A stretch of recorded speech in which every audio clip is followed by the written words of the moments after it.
So this is going to be a quick update of the 45-gallon saltwater tank. As you can see back down there, the anemone has moved out of the coral patch.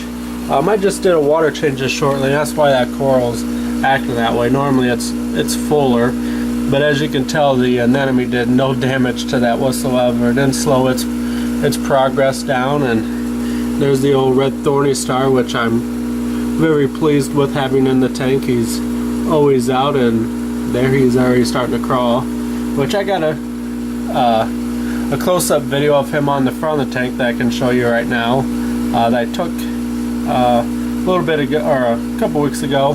So I'll show you that footage right now.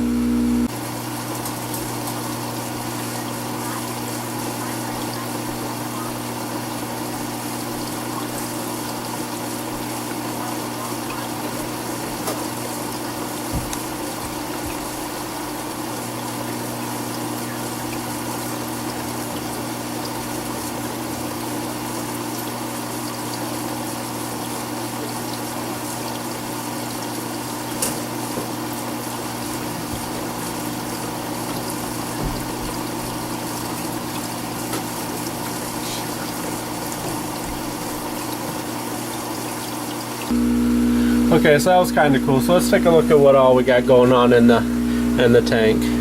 The branching hammer coral doing beautifully. It's probably doubled in size since I've gotten it. You know, real nice piece there. There's my high fin cardinal. There's the coral beauty. Of course, my orange faced black clowns. The yellow tang, one of the damsels, another damsel. Oops, got a little reflection. These polyps here are finally, well, I shouldn't say finally, but more noticeably have grown off of their plug and more onto the rock, so they're kind of spreading out.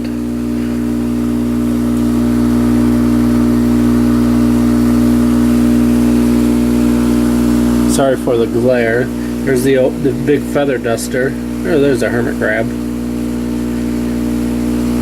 Love this feather duster.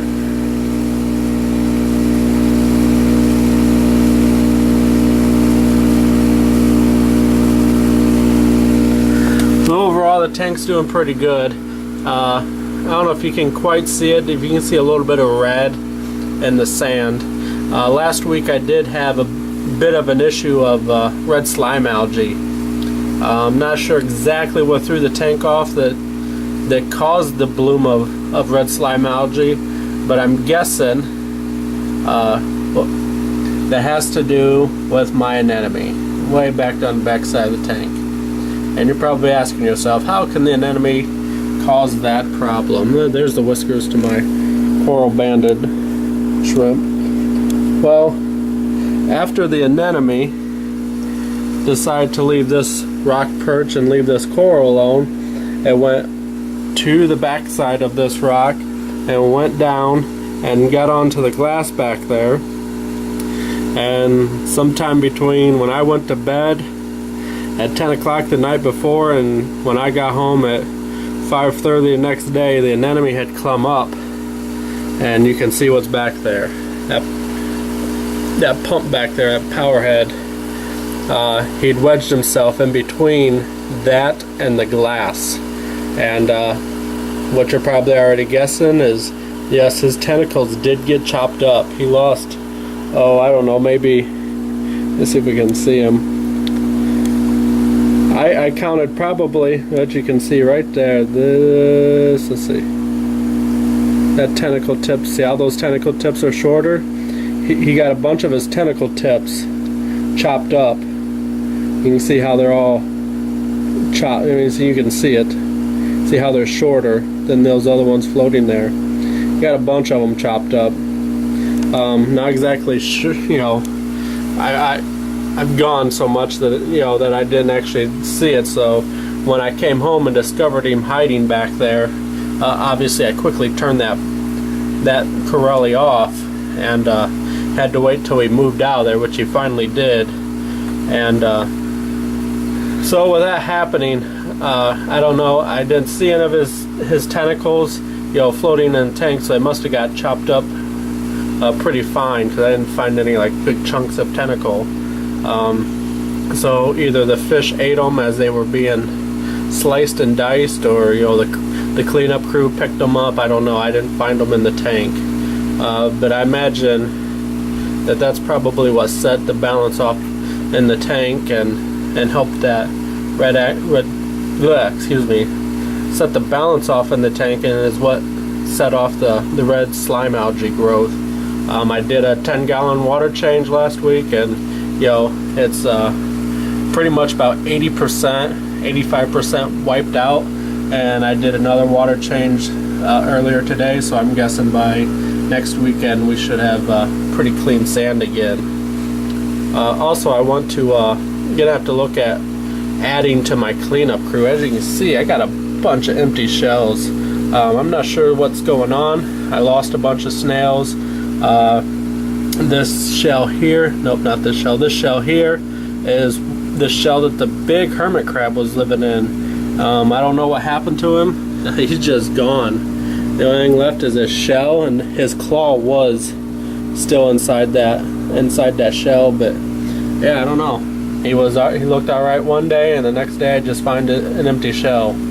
So I think I need to beef up my cleanup crew and get all this rubble out of here, because that annoys me.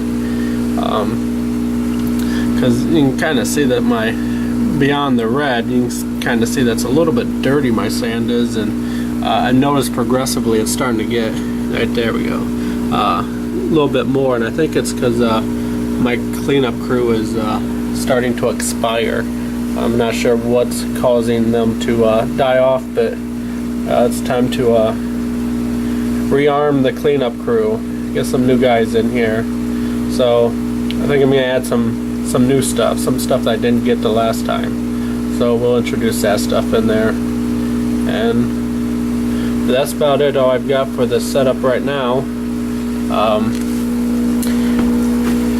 If you take a look at the video that I just posted before this, the double-decker stand, I am going to be rebuilding. I mentioned in that video I'm going to be rebuilding, or building I should say really, the stand for the 120 gallon, and kind of going to build it similar style to the double-decker. Obviously it won't be a double-decker, it's going to be a single tank stand, but